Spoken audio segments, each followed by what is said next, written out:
In this video, I will teach you how to recover your PlayStation Network account.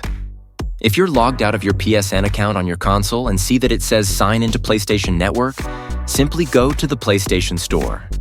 It will prompt you to sign in to access the store. When you reach the sign-in page, your sign-in ID will be displayed on the screen.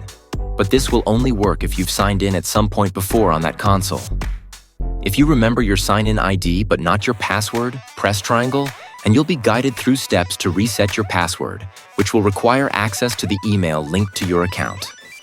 If you're on a new console and have never signed into your account on it, and you don't remember your sign-in ID, go to Google and search for PlayStation Network support.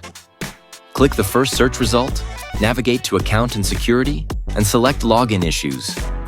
Here you'll find various options, and since you don't know your sign-in ID, select How to change your sign-in ID. While the steps assume you still have access to it, click on Change Sign-in ID, then go to Sign-in ID Issues, and select Recover your account. Scroll down and choose to contact PlayStation support. During live chat, you'll need three things: your PlayStation username, date of birth, and, if possible, the last 4 digits of the credit card you've used for PSN purchases. With these details, Sony can recover your account without needing your sign-in ID or password.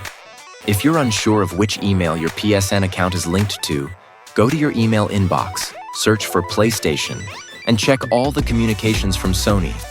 This will help you identify the email associated with your account.